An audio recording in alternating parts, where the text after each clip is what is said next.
Hello Simran. Hello, யாரா நீ? ரம்யா பத்தி ஒரு முக்கியமான மேட்டர் பேசணும். ரம்யா பத்தியா? வந்தேண்டா பால்கார அடடா இப்ப மாட்டை காட்ட மாடெல்லாம் கழுவி விடுற. மாட்டை வேலைக்கு கழுவி வச்சா லட்சுமி உள்ள வரும். யோ, யார் மாட்டை யாரையா கழுவுறது? யோ, அப்ப ஏன் மாடு? மாடு அங்க மேய்தியா? நெது மேய்தா? ஆமா, அங்க நிக்குது. நான் அப்பே சொல்ல மடி சுருங்கி இருக்கும்போதே இது நம்ம மாடு இல்லடான்னு. நம்ம மாட்டுக்கு மடி இவ்வளவு பெருசா இருக்கும், இதுக்கு தம்மா தூண்டுக்குது. மடினா என்னச்சுதப்பா?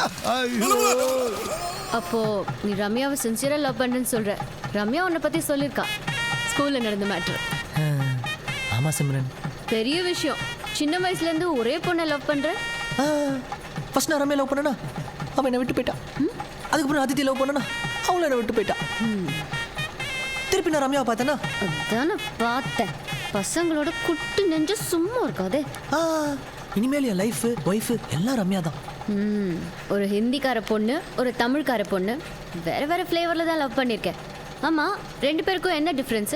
என்ன, சில ஹிந்திக்கார பொண்ணுங்க குளிக்க மாட்டாளுங்க, சில தமிழ்கார பொண்ணுங்க மதிக்க மாட்டாளுங்க. இது ஹிந்தி போல இருக்கே. ரம்யா தான் உனக்கு இவ்வளோ நாளாக தெரியும்ல, அப்புறம் எதுக்கு என்கிட்ட வந்து ஹெல்ப் கேட்குற? இந்த பொண்ணுங்கெல்லாம் ஆண்ட்ராய்டு அப்ளிகேஷன் மாதிரி அப்டேட் ஆகிட்டே போகிறாளுங்க. டவுன்லோட் பண்ண ரொம்ப கஷ்டமாக இருக்குது சிம்ரன்.